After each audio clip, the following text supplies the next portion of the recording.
psicopedagogía con formación en neuropsicología, neuroeducación y abordaje de altas capacidades. Coordinadora de equipos técnicos, docente en educación especial, con sólida experiencia en asesoría psicopedagógica y neuropsicopedagógica. Y hoy Romy nos va a estar hablando de explorando el mundo de las altas capacidades desde una mirada integral. Bienvenida, Romy, te escuchamos, todo tu espacio. Muchas gracias, voy a compartir la pantalla.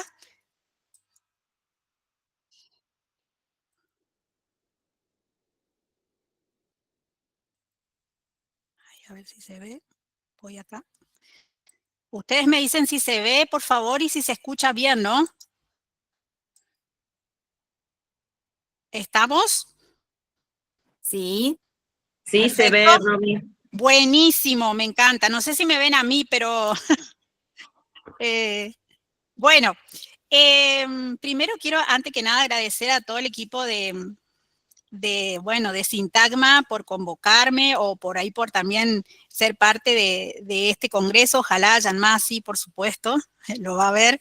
Y bueno, lo primero que quiero decir que espero que cuando termine la ponencia no salgan satisfechos con la ponencia, porque la idea es que se prenda un poquito, ¿no? Así como dice el título de la ponencia, más luz, ¿no? Que haya más luz en la temática de las altas capacidades, porque por ahí también son los menos visuales, la neurodivergencia menos visualizada, o sea, ojalá que sea así, ¿no? Que salgan con ganas de seguir investigando, leyendo, visibilizando las neurodivergencias.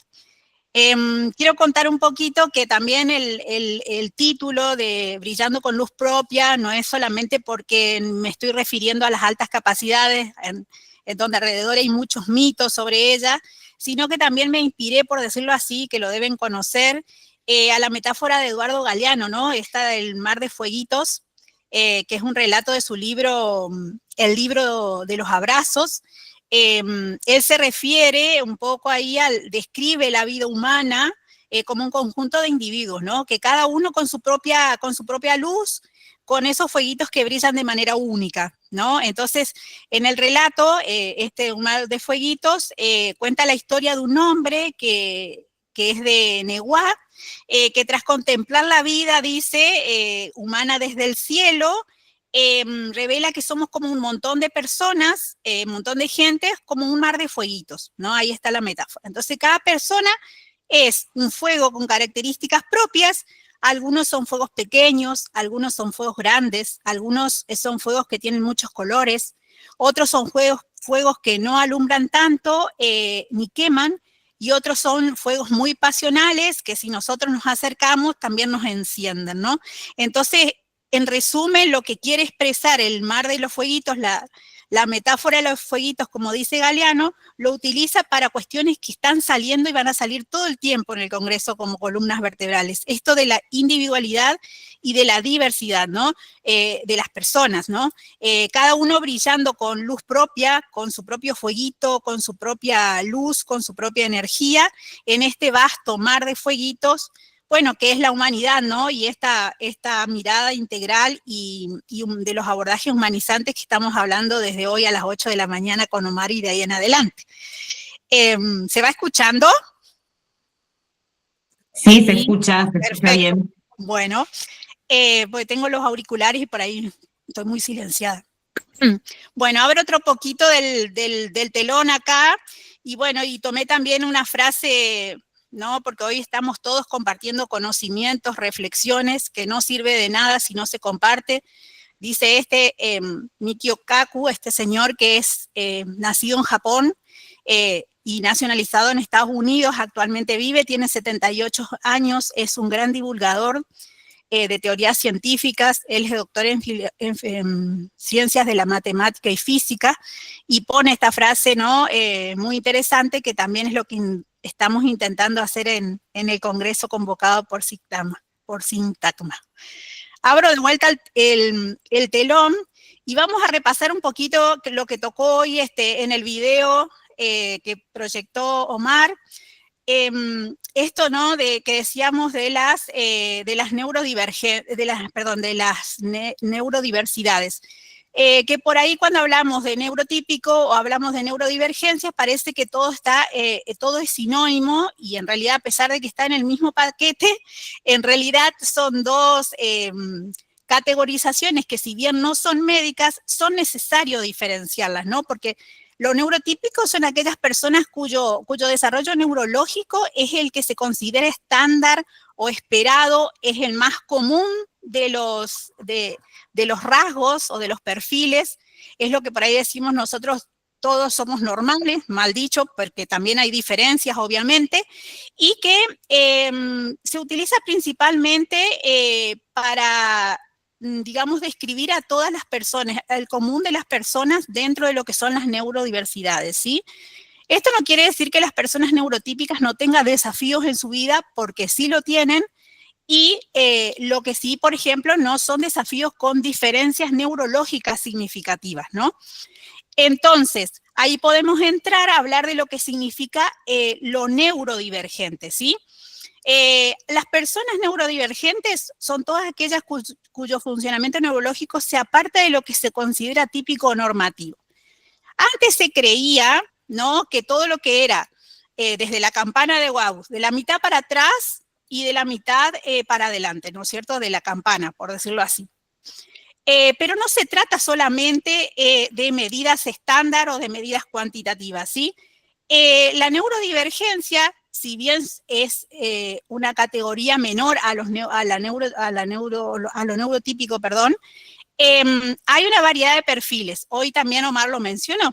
El autismo, el TDA o TDAH, la dislexia, la discalculia, la disgrafía, la dispraxia, ¿sí? Hay varios perfiles diagnósticos o diagnósticos que estarían entrando en esta categoría de lo neurodivergente. Y acá viene, digamos, la temática principal por la que estoy acá. También las altas capacidades, que nadie las nombra, están dentro de esta categoría de lo neurodivergente, ¿sí? Porque también, al igual que cualquiera de las otras neurodivergencias que he mencionado, implican una forma diferente de procesar el mundo, ¿sí? Entonces, ¿cada persona neurodivergente es única? Y sí, es única. ¿Por qué? Porque algunos requieren muchos apoyos en la vida, ¿no es cierto? Como estaba hablando recién la disertante anterior y como habló también Omar y como habló también la licenciada en psicología, no recuerdo el nombre, que dijo también esto de las autorregulaciones, ¿no? De la individualidad de cada uno, de las características. Otros casi no requieren casi ningún apoyo y algunos pueden tener dificultades, como dijo hoy bien la licenciada, para regular su conducta, y otros pueden tener un talento extraordinario para resolver problemas complejos. Y otras personas pueden tener los dos aspectos, ¿sí? Y ahí es donde empezamos a como hilar finito, ¿no? Porque aquellos, por lo general, los talentos extraordinarios o complejos, están acompañados de estas dificultades para regular la conducta, y es por eso también que suelen confundirse con otros diagnósticos o perfiles diagnósticos, o suelen estar los dos perfiles diagnósticos y suelen estar los otros diagnósticos que ya vamos a hablar un poquito más adelante, y no dejan de ser, no dejan de tener las características de un perfil u otro. ¿Sí? Ya vamos a profundizar sobre esto cuando hablemos de doble excepcionalidad, triple excepcionalidad. Entonces, en conclusión, ¿somos todos neurodiversos? Sí, somos todos neurodiversos. Todos los seres humanos, ¿sí? Con nuestras distintas formas de ser, parados desde lo neurotípico, parados desde las neurodivergencias. Ahora, ¿cuáles son, antes de definirlas, cuáles son algunas de las características de las altas capacidades? Primero y principal, que no se reducen solo a un alto coeficiente intelectual. Y puse entre comillas porque coeficiente ya es una palabra que no se la menciona tanto y se habla de cociente, porque coeficiente es como que es de alta eficiencia, ¿no? Entonces hoy se habla de cociente para tener una mirada más integral de la persona en ese aspecto, ¿sí? Es que antes se creía que solamente las personas con altas capacidades eran los superdotados que tenían por ahí, sobre todo en los niños, ¿no? Un coeficiente intelectual igual o mayor a los 130, ¿sí? Y solo esto, ¿no? Dentro de lo que es la campana de Gauss, se tenía en cuenta que solo mirando hacia la derecha, el 15 al 18% eran personas superdotadas solamente porque arrojaban este numerito, nada más. Sí, entonces, los estudios más recientes ya no tienen tan en cuenta este baremo tan rígido, y si bien los test psicométricos siguen siendo nuestras herramientas fundamentales, con la diferencia, yo siempre digo, y voy a decir ahora en un videito, que no hay test específicamente para detectar e identificar altas capacidades, pero sí con la formación y el recorrido profesional, esos test son interpretativos de la detección de altas capacidades, pero no es lo único, porque por esta mirada integral, ¿no? Que también hay que mirar las características emocionales, comportamentales, etcétera, etcétera. Este enfoque psicométrico que arrojaba el CI de 103, igual a 130 o más, todavía sigue dando vuelta como mito cuando se habla de altas capacidades y solo se le asocia a la superdotación. Y este mito que sigue dando vuelta es porque en algún momento la OMS, la Organización Mundial de la Salud, hace bastante tiempo, hablaba de que para definir a una persona superdotada, como aquella era la que contaba con solamente numerito de CI, ¿no es cierto? Entonces, en la actualidad ya la OMS no menciona ni siquiera en su página web esta definición de superdotación, ¿sí? Entonces, lo que sí vemos es esto, ¿no? De que tener en cuenta el CI, el cociente intelectual, pero fundamentar desde dónde, ¿sí? Y también derribar mitos de que el CI, de un CI alto, solamente son aquellos nerd, como dicen los chicos por ahí, o ñoños, o que solamente son los matemáticos y físicos, ¿no? Porque ahora vamos a ir hablando de dónde más están las áreas que convocan a las altas capacidades, ¿no? Entonces, por ahí lo que se busca es esta mirada integral, y acá, por ejemplo, en Córdoba, en el Servicio de Neuropsicología Cognitiva, también se investigó de que existe un 15% de personas con altas capacidades, las cuales un 2% aproximadamente se puede hablar de superdotación, que ahora también están hablando más el término dotación y le sacan lo super porque parece que es lo extraordinario, el genio, el que solamente está abarcando ese sector de la dotación, pero también está el otro 13% de personas con altas capacidades, que ahora lo vamos a ver, que tienen otras categorizaciones que no es necesariamente la dotación en sí, ¿no? Bueno, las características principales, esto que yo le decía, ¿no? Evaluar, ver, detectar, no solamente el cociente intelectual, sino también factores que tienen que ver con lo cognitivo, con lo creativo, con lo emocional y todo lo que hace a esa persona integralmente, ¿no? Esta persona, por lo general, los niños y en todas las franjas etarias, tienen un aprendizaje más rápido, con menor esfuerzo, arriban más rápido a este pensamiento abstracto, crítico o divergente, porque el pensamiento yo siempre asocio, ¿no?, con esto de las ramas de un árbol, ¿no?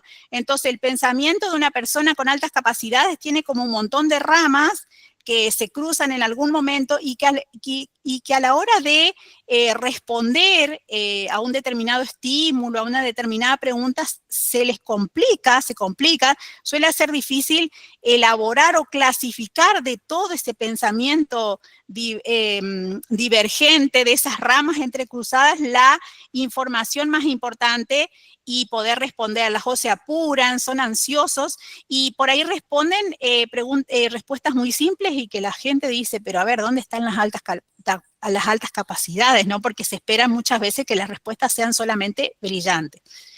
Entonces, son personas que plantean preguntas complejas, originales, profundas, y se interesan intensamente por ciertos temas, ¿no? Enseguida, los niños con altas capacidades empiezan a preguntarse por la muerte, qué hay más allá de la vida, preguntas complejas y que el adulto por ahí no puede responder o no sabe cómo, ¿no? Y sobre todo, las personas con alta capacidad, que a veces también esto implica una doble excepcionalidad o implica que pueda haber otro perfil diagnóstico, no siempre, tienen una gran sensibilidad y una intuición, una conciencia social. Son niños que, por ejemplo, se preocupan por los problemas cotidianos más que otros, son muy altruistas, que por lo general estas características se dan más en la adolescencia, pero ya aparecen en la niñez. Entonces, en general, las características de los niños con altas capacidades es que tienen una gran capacidad de observación, un lenguaje superior. ¿Qué quiere decir esto? Que ya desde temprana edad pueden empezar a utilizar vocablos más difíciles o que no son propios de la edad de esa franja etaria, por ejemplo, de la primera infancia, y sin embargo, no solamente que lo usan, sino que también saben claramente el significado de lo que están diciendo, ¿no? También son muy perfeccionistas, ¿sí? Son personas muy perfeccionistas y esto hace a veces que genere mucha ansiedad, ¿no? Y también de prolongar el tiempo de realización de alguna consigna, de alguna tarea. Por eso a veces se cree que tienen una velocidad de procesamiento más baja y se dicen, pero ¿cómo si es brillante, si está catalogado como altas capacidades, cómo no responde o no hace las cosas más rápidas?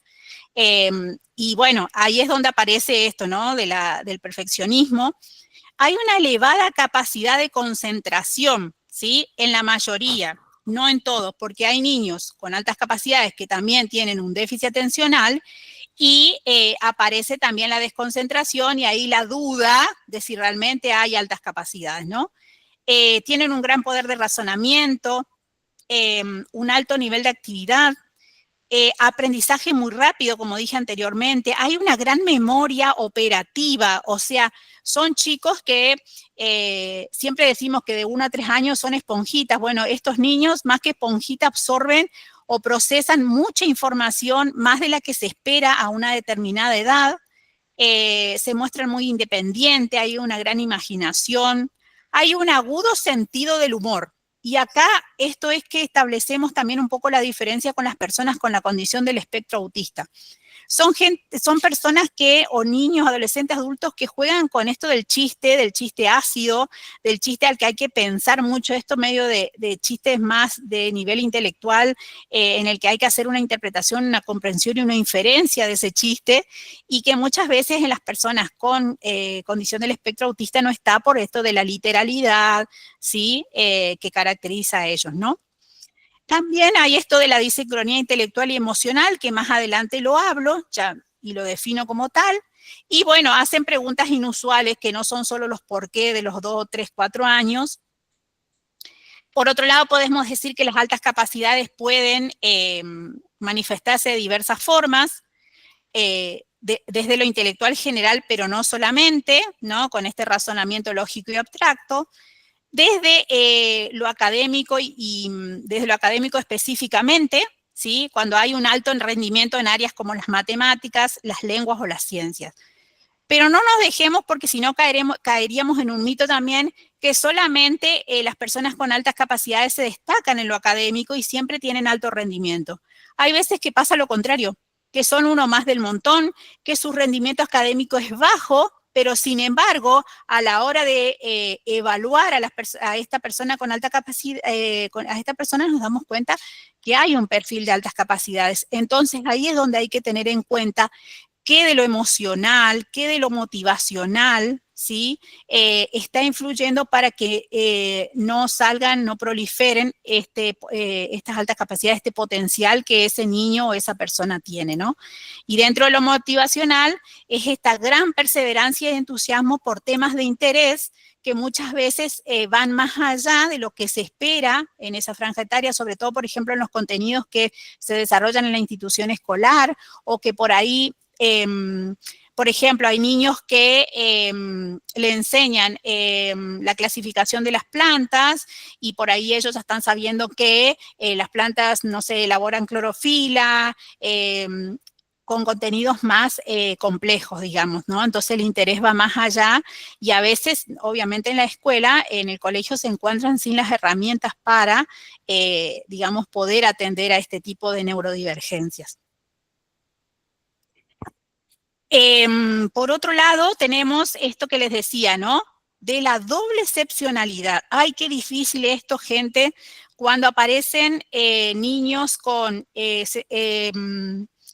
condición del espectro autista, con trastorno de déficit atencional, con dislexia, como les decía hoy, con otras cuestiones psiquiátricas y que a veces tapan las altas capacidades, ¿sí?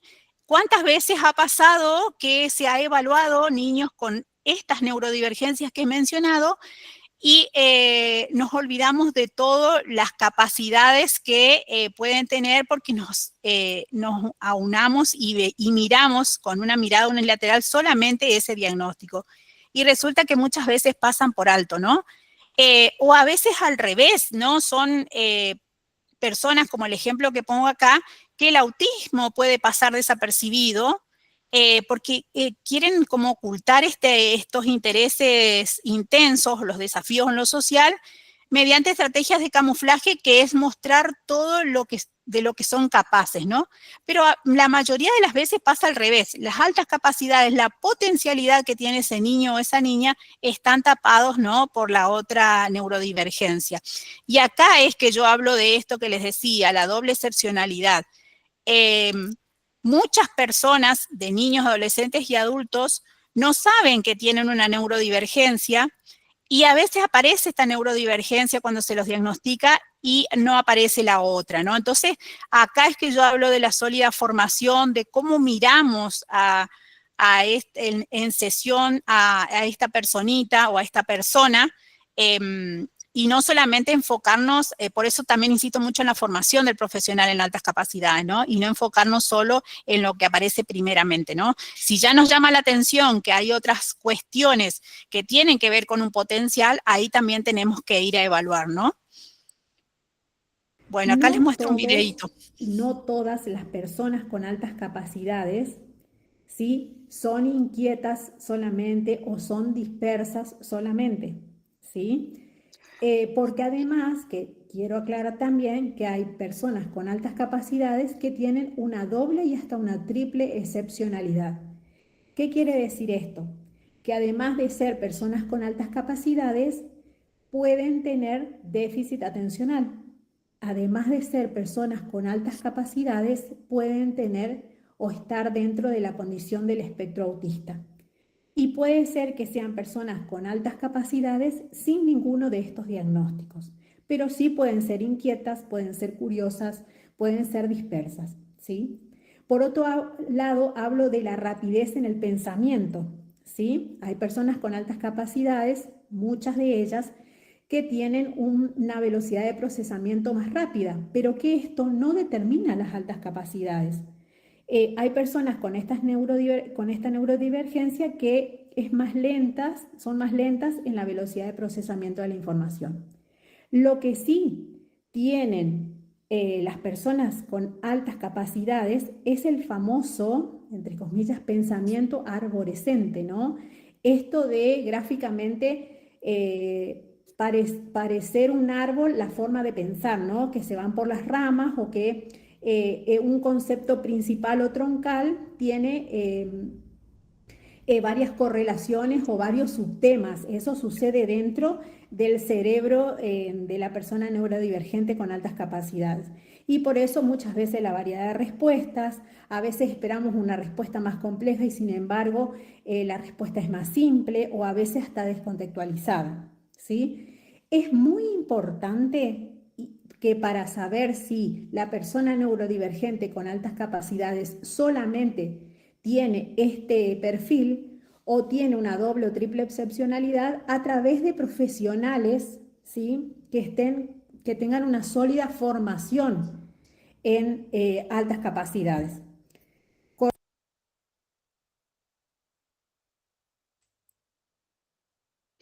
Bueno, eso un poco para hacer el resumen de esta parte que ha pasado. También, bueno, vamos a hablar un poco, voy a ir un poco rápido para que no me quede mucha información, si me queda, bueno, pero tratar de darle todo lo que puedo de lo que he plasmado en las diapos, para que también puedan hacer preguntas si lo necesitan. Bueno, los desafíos que también tienen las personas con altas capacidades, ¿no? Que son dentro de la categoría no clínica de las neurodivergencias, pueden ser esto del aburrimiento o la desmotivación en entornos escolares poco estimulantes. Sí, yo lo voy a hablar también y seguramente lo voy a reforzar, pero ¿qué quiere decir esto? Por ahí, incluso si se intenta hacer adaptaciones curriculares o configuraciones de apoyo para niños detectados con altas capacidades, se cree por ahí que las adaptaciones tienen que ver con darle más cantidad de la misma temática que se está desarrollando en el aula. Y en realidad estos niños no se sienten con que la mayor cantidad es lo suficiente, o sea, porque ellos lo van a resolver y de distintas maneras, procesándolo de distintas maneras. Lo que acá se pide siempre es que el desafío sea diferente, o sea, enriqueciendo más el aprendizaje de ese niño, ¿no? Dándole cosas que dentro de la misma temática sean como más complejas, en que se le invita a la investigación, porque también son niños muy curiosos, ¿sí? Entonces, en lugar de cantidad, ¿sí? Contrario a lo que por ahí se hace, recortes de contenidos, sino se pide que se haga actividades con calidad y de acuerdo también a la demanda por ahí de este niño, ¿no? Son personitas que por ahí tienen esa sensación de no encajar socialmente. El error más grande es pensar que solamente van a tener alto rendimiento académico y que no se juega esto de lo emocional, lo motivacional, entonces por ahí hay alta presión de los adultos, tanto del ambiente familiar como del colegio.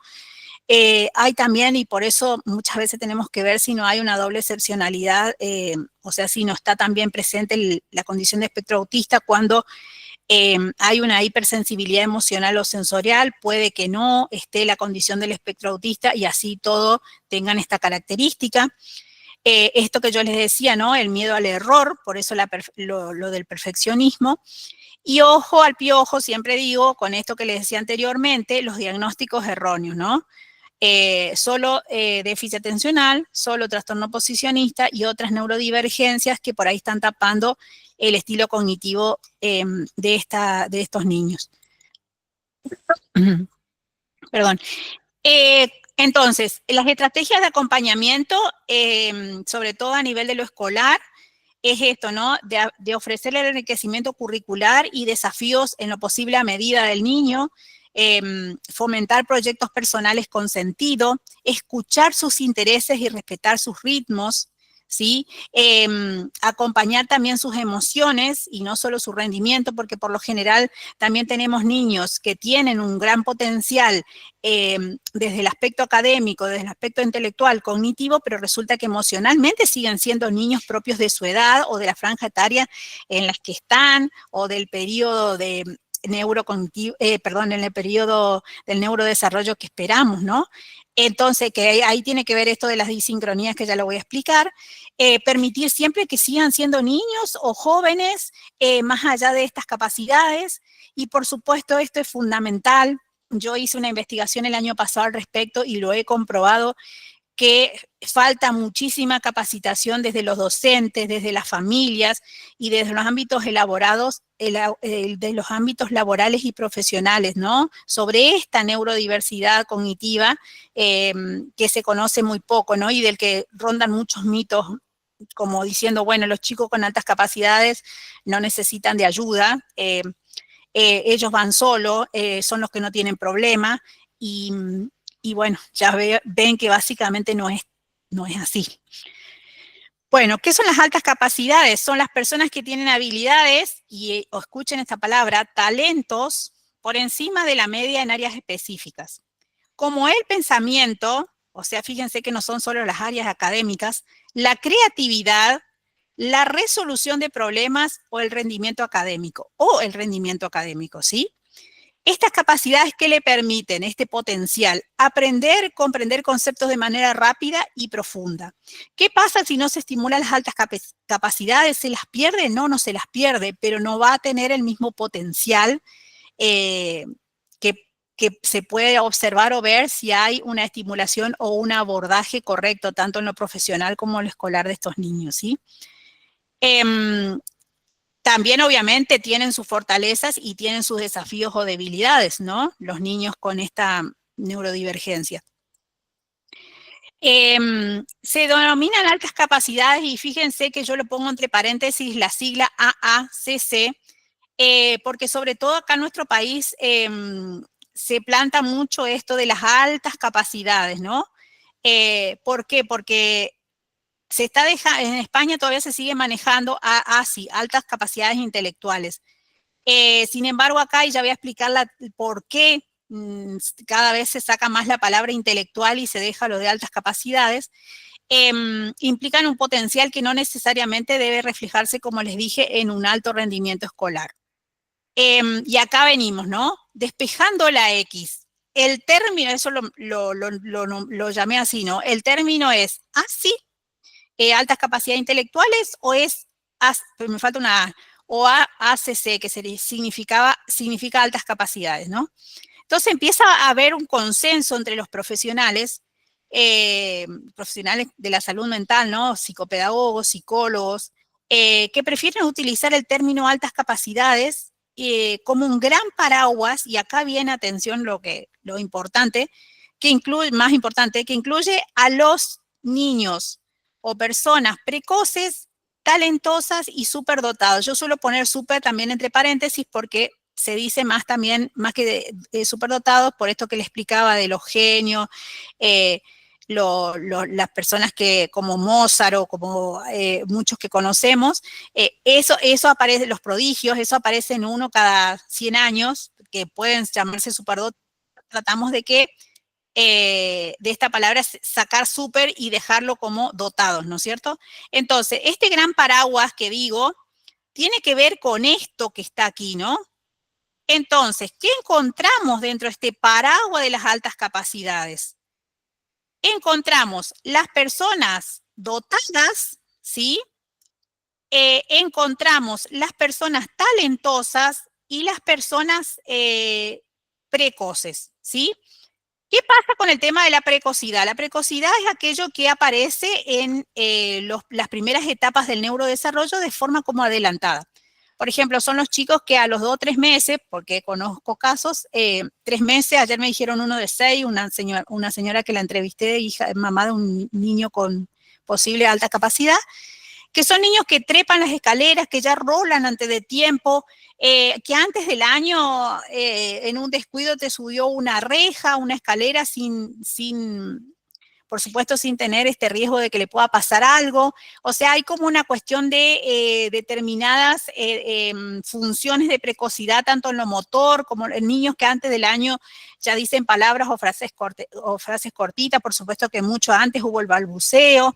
Pero no, ojo acá, que quiero hacer una aclaración, no todos los niños precoces, por más que se los siga estimulando, luego decantan en altas capacidades, ¿se entiende? Y lo mismo pasa con las altas capacidades. No todas las personas que tienen altas capacidades fueron precoces, ¿se entiende? Pero cuando la precocidad decanta en altas capacidades o la alta capacidad tiene antecedentes de cierta precocidad, bueno, entonces ahí sí lo incluiríamos dentro de este gran paraguas, ¿no? El talento. Hay altas capacidades, hay personas con altas capacidades de talento simple que se destacan en una sola área, ¿sí? En lo deportivo, como hablaba hoy Omar, en lo social, en lo verbal, en lo matemático, en lo lógico o en lo creativo. Siendo lo creativo no asociado solamente al dibujo, a la música, a tocar un instrumento, ¿sí? También ya ahora después en un video lo aclaro. Ya van a ver. Y por otro lado, las altas capacidades, talentos complejos, donde sí hay un talento académico específicamente y además un talento artístico. Y a veces hasta otro talento más. Generalmente los talentos complejos son personas de altas capacidades con dos o tres áreas en las que se destacan. Y el talento simple sí o sí es un área. Ahora, ¿cuál es la cuestión acá? Suele pasar que los talentos simples, por más que se destaquen en una sola área, suelen tener cuantitativamente un cociente intelectual mayor que un dotado, que ya les explico eso. Y el talento complejo, lo mismo pasa. En esas 2 o 3 áreas en las que se destaca, suelen tener un cociente intelectual cuantitativamente más alto que un dotado. ¿Cuál es la diferencia de las altas capacidades desde la superdotación o la dotación? Es que se destacan en 6 hasta 7 áreas, y esto podemos verlo o evaluarlo también desde las inteligencias múltiples, ¿sí? Entonces, si hablamos cuantitativamente, encontramos que dentro de la dotación o superdotación tenemos 6 o 7 áreas en las que cuantitativamente el percentil nos da de 75, un percentil de 75 o más en cada área. En la parte de los talentos, cuando hablamos de lo cuantitativo, en el simple, seguramente, cuando se destaca en esta área, el percentil va a ser de 95, al igual que los talentos complejos. Bueno, esto lo voy a pasar porque ya lo hablamos un poco. Que una de las neurodivergencias menos habladas o menos conocidas son las altas capacidades, ¿sí? Que además no tienen una categorización clínica.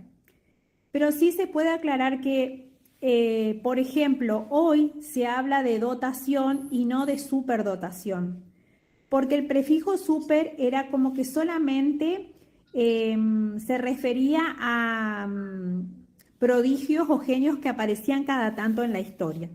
En cambio, la palabra dotación es como más inclusiva y más abarcativa de aquellas personas que, además de tener altas capacidades intelectuales, son personas de alta sensibilidad y que además se destacan por sus talentos, algunos más complejos y otros más simples. ¿Sí? Además, estas personas son las que están enfocadas a intereses poco comunes y muy desarrollados, y también otra de las características de las personas neurodivergentes con altas capacidades es el pensamiento arborescente. Es algo así como tener amontonado en el cerebro muchas ideas, mucha información, y a la hora de evocar o buscar la respuesta en una situación o contexto, suelen ser respuestas demasiado simples, respuestas demasiado complejas y a veces hasta información un poco confusa. Voy a ir pasando. ¿Cuál? Yo más o menos les di la diferenciación, acá también están como más definidas, ¿no? Esta del paraguas de las altas capacidades, o sea, no podemos hablar solamente de dotados de igual a 130 o más, si bien los hay, porque si hay alguien que le da 129, no van a ser dotados. Entonces, por ahí desde España lo que se habla en cuanto a lo cuantitativo es de un rango entre 120 a 125 y de ahí en adelante, ¿sí?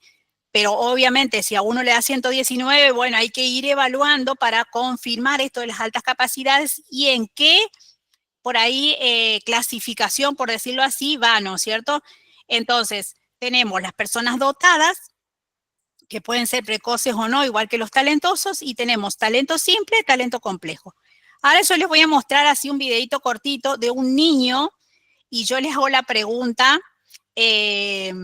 porque lo evalué, a ver qué tipo de alta capacidad tendrá este niño, ¿no? A ver. Es un insecto. ¿Cuál? Ni un molusco. Ok, estos dos son insectos. Sí. Y este es un molusco. Sí. ¿Y este qué es? Un ave. Un ave, ok. Pero escúchame una cosa. ¿Cuál de estos te parece que es distinto?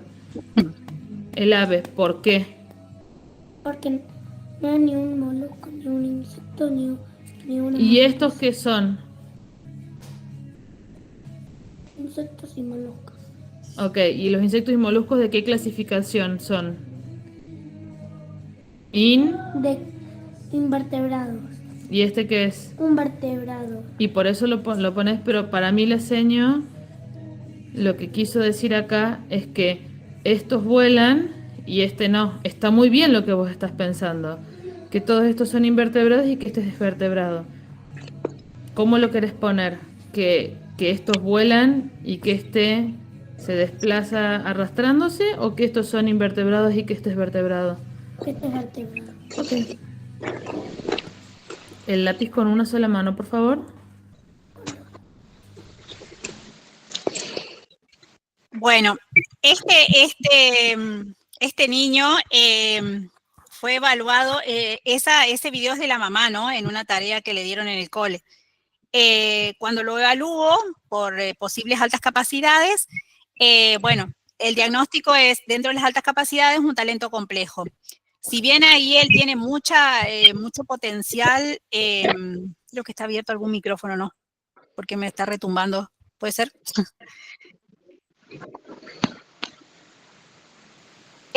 Bueno, tiene mucha potencialidad en las ciencias, es un niño que también tiene potencialidad en el lenguaje, en la parte del área de lengua, y también en el área de la matemática. Son 3 áreas académicas en las que él, digamos, se destaca.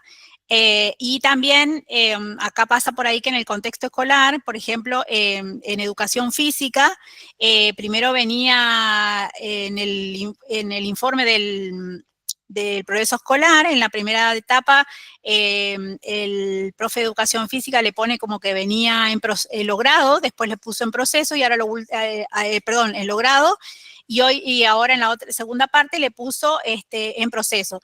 Entonces, hay como por ahí una cuestión medio de que lo que por ahí se desarrolla en la escuela como educación física, quizás él no sea un niño tan destacado, pero también hay que ver cómo fue esto de que primero fue logrado y después en proceso, porque a su vez es un niño que hace deportes, entre otras cosas, deportes como la escalar, que tiene un nombre, no me acuerdo, y desde los 2 años esquía, porque como son de Río Negro, de Bariloche, entonces por ahí hay que ver también cómo se evalúa algunas áreas, ¿no? Y esto de que la mamá le decía, no agarres el lápiz con las 2 manos, sino agarra con una sola, en realidad Lole, que es el niño tiene una marcada aversión a la escritura en lápiz y papel, ¿sí? Lo que puede poner en dudas, y ya ha puesto en duda en el colegio, quienes no conocen sobre altas capacidades si realmente las tiene. Porque él cuando toma el lápiz y se le da la hoja, esa aversión hace que tenga micrografismos en sus producciones. Sin embargo, cuando se incorpora como recurso la tablet o el lápiz óptico, Lole se motiva tanto que empiezan a aparecer sus verdaderas producciones, ¿no? Tanto en lo escrito, por ejemplo, acá, él no, recién cumplido los 6 años, antes de los 6 años ya escribía esto que ven acá, mamá es abogada, papá es editor, ¿sí? Y palabras sueltas, ¿no? Que después lo transformó en dibujos y que después también más adelante hace oraciones, pero todo utilizando este recurso que por ahí en la escuela es como más, no es tan convencional, digamos, ¿no? Pero que es necesario para que se visibilice el potencial de este niño. Bueno, la disincronía o la sincronía es esto que mostraba un poco en Lole, ¿no? Esto de que, por ejemplo, su potencial no condice con esto de la escritura, ¿no? Incluso tiene hasta una aprensión inmadura y uno dice, pero entonces este niño tiene algún retraso global del desarrollo o sobre todo lo psicomotriz. ¿Qué hacemos primero? Capaz que derivamos para que evalúe una psicomotricista, una terapista ocupacional. Y en realidad es parte de esta sincronía o desincronía, ¿no? Este desequilibrio que se produce muchas veces en las personas con altas capacidades, y no solo en el área motriz, sino en lo social, lo cognitivo, lo afectivo. Hay autores que dejo acá en las filminas, ¿no? Que hablan de esto. Silverman, que es una investigadora que exclusivamente sobre altas capacidades lo pone de manifiesto. Igual que Terracier, que habla de disincronía interna y social, ¿no? Que no es solamente esto de lo que le sale al niño internamente o a la niña, sino también que a veces hay una discrepancia del niño o la niña con lo social, ¿no?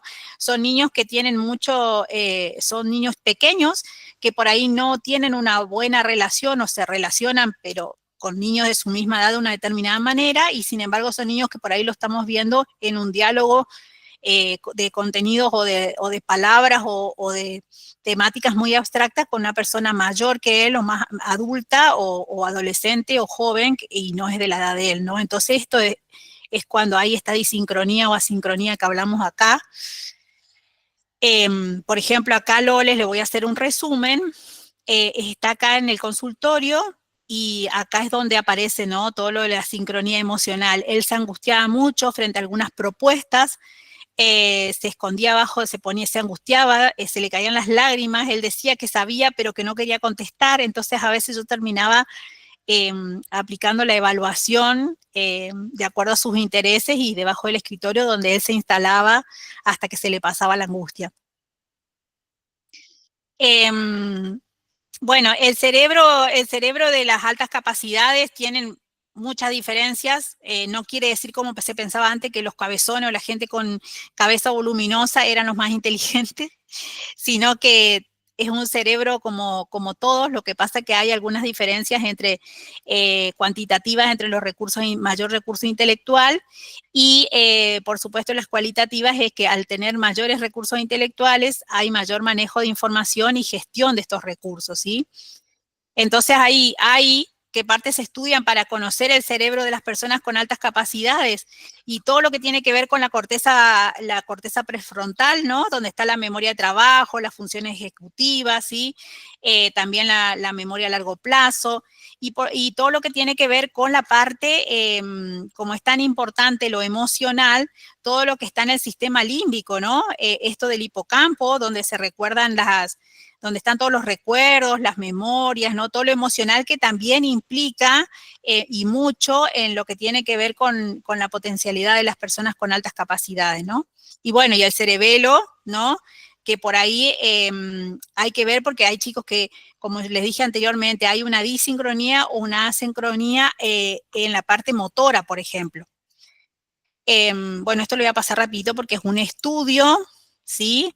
De donde se obtiene que el funcionamiento del cerebro de las personas con altas capacidades hay una eficiencia neuronal alta, hay mayor interconectividad cerebral y hay particularidades también en la citoarquitectura del cerebro, ¿no?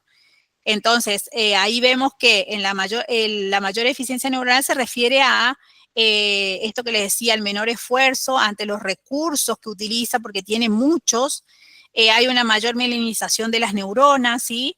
Y como hay un metabolismo de la glucosa más bajo, a más glucosa, la función ejecutiva no es lenta, digamos, ¿no? Lo de las funciones ejecutivas. Lo de la mayor interconectividad interhemisférica, ¿no? Y ahí también derribamos un mito esto de no, bueno, el hemisferio derecho, el hemisferio izquierdo, no. Hay una mayor interconectividad entre esta interdependencia e información entre los dos hemisferios. Lo voy pasando rápido porque es como para que ustedes tengan en cuenta esta diferencia nada más. Y lo mismo, la diferencia en la citoarquitectura del cerebro de personas con altas capacidades no quiere decir que tenga el cerebro más grande, sino que, por ejemplo, hay maduración y mielinización más temprana de todo lo que es el lóbulo frontal. Primero hay una mayor delgadez en la corteza del lóbulo frontal, pero ¿qué pasa? Esto es hasta los 8 años, después crece rápidamente hasta hacerse mucho más densa que el resto de los cerebros, por decirlo así, y sobre todo se dan en la adolescencia, ¿sí? Especialmente en las áreas frontales, en las áreas parietales y en las áreas temporales, ¿sí? Ahí es donde se produce más engrosamiento del cerebro de las personas con altas capacidades. Y además, como le decía, bueno, tener en cuenta que el perfil de las personas con altas capacidades están los aspectos emocionales, motrices, del pensamiento, aspectos relacionados con lo afectivo, lo comportamental, que ya lo fui diciendo, lo voy a pasar rapidito porque ya no me queda mucho tiempo. Y bueno, y la importancia de la inteligencia emocional, ¿no? En la alta capacidad, esto que les decía por el tema de que no son solamente intelectuales, ¿sí? Acá aparece Daniel Goleman, que es el principal representante de la inteligencia emocional, y él dice que la inteligencia intelectual puede ser estéril, incluso destructiva, sin la inteligencia emocional. Y Linda Silverman, esta gran investigadora de las altas capacidades, también concuerda de que el desarrollo emocional armonioso es tan vital como el desarrollo intelectual para que el niño pueda mostrar su potencial. Y así algunos autores que mencioné acá, por las dudas si me faltaba tiempo, si me quedaba tiempo. Y esto es importante, ¿no? Cuanto antes se detecten las potencialidades de niños y niñas con altas capacidades, antes se podrá actuar para recibir la atención que necesitan, ¿no? Porque sin el reconocimiento de sus capacidades, obviamente que el potencial del niño va a tener menos oportunidades de crecer, de desarrollarse. Bueno, esto que les decía también en el videíto, ¿no? Esta es la importancia de la identificación, ¿sí? De la detección y de manejar todas las fuentes de información posible, de formarse, sobre todo los profesionales, llevar estas capacitaciones al contexto escolar, a las familias, ¿sí? Porque si no, es como que encasillamos al niño en un perfil diagnóstico o en un diagnóstico que puede ser erróneo, como decía hoy. Los psicopedagogos y los psicólogos debemos conocer los procesos de detección. Los profesionales que deben evaluar a las personas con altas capacidades tienen que tener una sólida formación. ¿En qué sentido? No hay pruebas que sean específicamente para la detección e identificación de altas capacidades, ¿sí? Como por ejemplo tenemos pruebas para la detección de la dislexia, ¿sí? O pruebas que colaboran, por decirlo así, en el perfil de diagnóstico para las personas con condiciones del espectro autista. En el caso de esta neurodivergencia de las altas capacidades no hay pruebas específicas y por eso insisto en la preparación del profesional que evalúa a estas personas con sospechas de altas capacidades. Son las pruebas que manejamos los que estamos en la salud mental, los psicopedagogos, los psicólogos, pero que al tener una formación para la detección e identificación de altas capacidades, esas pruebas son interpretadas para tal neurodivergencia, ¿sí? Y además tenemos que tener en claro este prejuicio de que se cree que las personas con altas capacidades que se sospecha y para obtener la identificación solamente se mide el CI, ¿sí? No, las pruebas, digamos, tienen que ser para medir, además de la inteligencia, las aptitudes y las habilidades de esa persona sospechada en altas capacidades, también se tiene que medir todo lo que tenga que ver con el pensamiento creativo, la creatividad. Y no es solamente si es artista o tiene capacidad para dibujar, para tocar un instrumento, ¿sí? Sino también la creatividad tiene que ver con cómo esa persona responde, ¿no? Cómo profundiza en conceptos o pensamientos que usa para fundamentar respuestas o conceptos más abstractos, ¿sí? O sea, la originalidad en sus respuestas. Eso también tiene que ver con la creatividad y eso también se tiene que tener en cuenta a la hora de evaluar.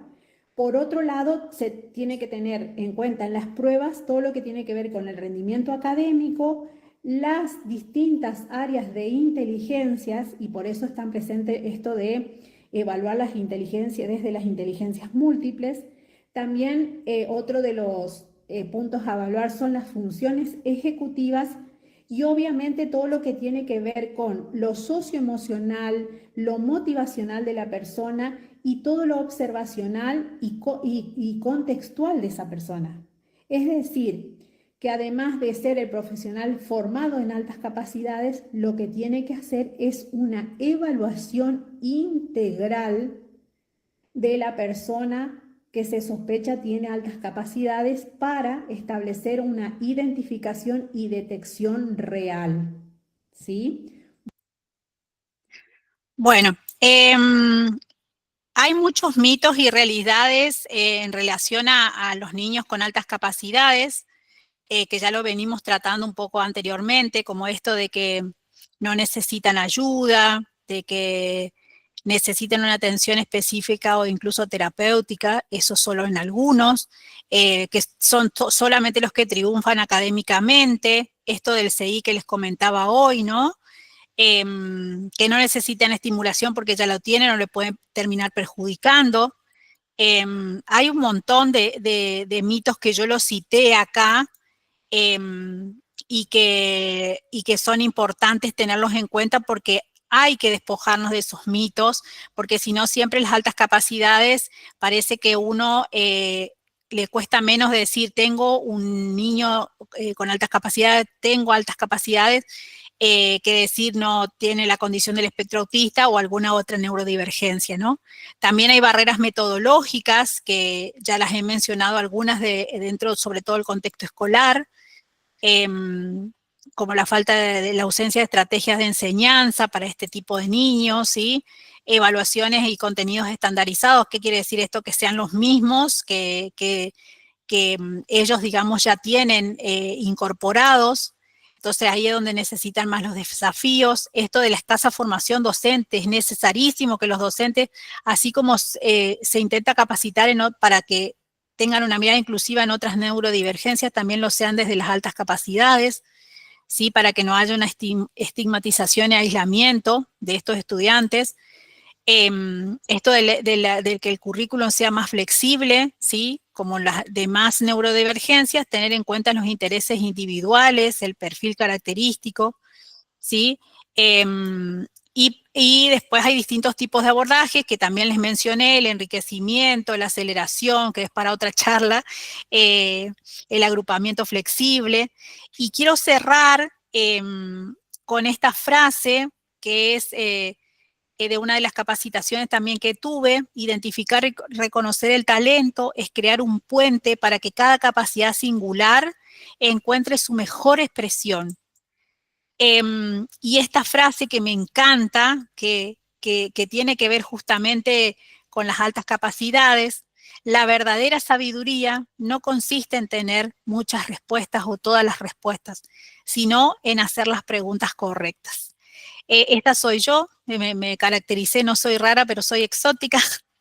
Bueno, y acá están mis datos, mi Instagram para quienes me quieren seguir, es el mismo que en el Facebook profesional, y acá mi correo, ¿no? El Instagram, lic.rominacoutinho, soy Coutinho, pero es Coutinho porque el sistema toma la N, y mi correo, rominaveronicacoutinho, 0, es un cerito lo que está antes del arroba gmail.com. Muchas gracias por el aguante, gente. Gracias, gracias. Perdón la rapidez, ¿no? Con la que pasé. Muchas gracias, Romina. Muchísimas gracias. Excelente tu ponencia. La verdad que muy, muy linda la información. Muy bueno todo lo que nos compartiste. Una fotito ahí. Dale. Te voy a comentar algo que pusieron en el grupo. Bien. Estamos ahí con unos minutitos, pero creo que llegamos. Sí.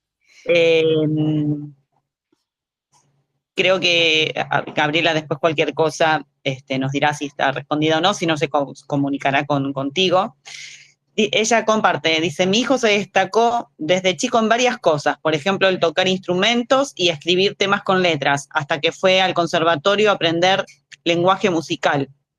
Lo dejó porque no cubría sus expectativas. Nunca se me ocurrió hacerle una evaluación y sí comprobado que tenga altas capacidades. De peques no quiere decir que se continúe en la adultez. En mi experiencia con personas con distintas capacidades, ¿por qué habría que evaluar a un niño? Claro, acá hay por ahí no hay que confundir las capacidades con las altas capacidades, porque en ese sentido, las personas neurotípicas, las personas neurotípicas tienen sus propias capacidades, ¿entiende?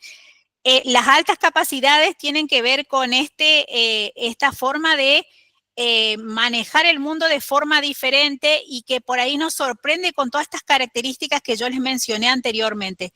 ¿Por qué hay que evaluarlos? Porque necesitamos ver qué objetivos de trabajo realizar con este niño, sobre todo, por ejemplo, si en el contexto escolar. ¿Sí? Así como hay niños con neurodivergencias, como mencionaba, con condiciones de espectro autista, con trastorno del déficit atencional, que necesitan ciertos objetivos de trabajo en el contexto escolar, un niño con altas capacidades se diferencia, es otra neurodivergencia más, en tener otros intereses diferentes, ¿sí? Y muchas veces, como más allá de la velocidad de procesamiento, que no siempre es rápido, igual incorporan un montón de información, y no solamente del contexto escolar, sino del mundo, es que necesitamos saber cómo son estos niños para también tener su propia respuesta o respuestas a estos aprendizajes donde se está pidiendo otra cosa distinta, ¿no?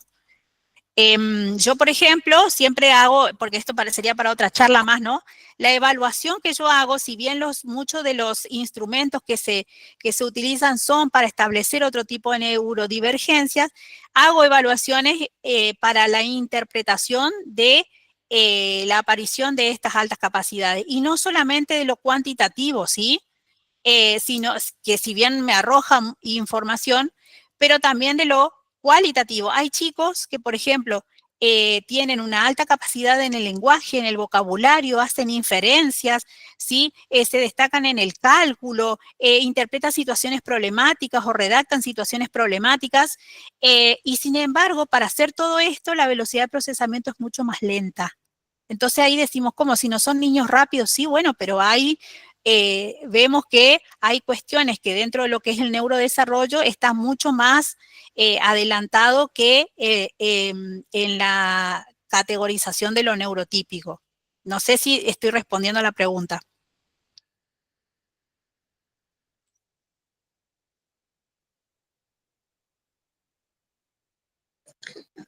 Muchas gracias, Romina. Muchísimas gracias. Bueno. Espero hayas despejado la duda, o cualquier cosa, Gabriela se pone en contacto con vos, y cualquier otra persona que quiera consultarte. Vos dejaste tus datos acá donde contactarte.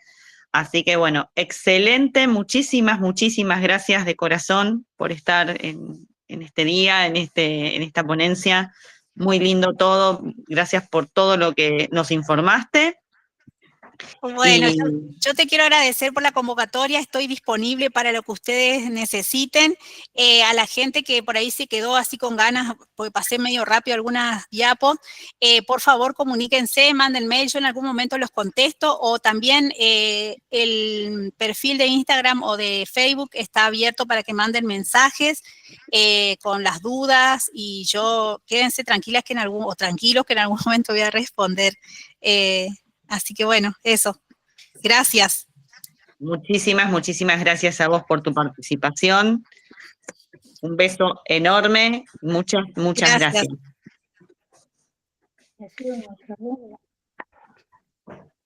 Bueno, creo que llegamos al cierre de esta primera parte, de este congreso.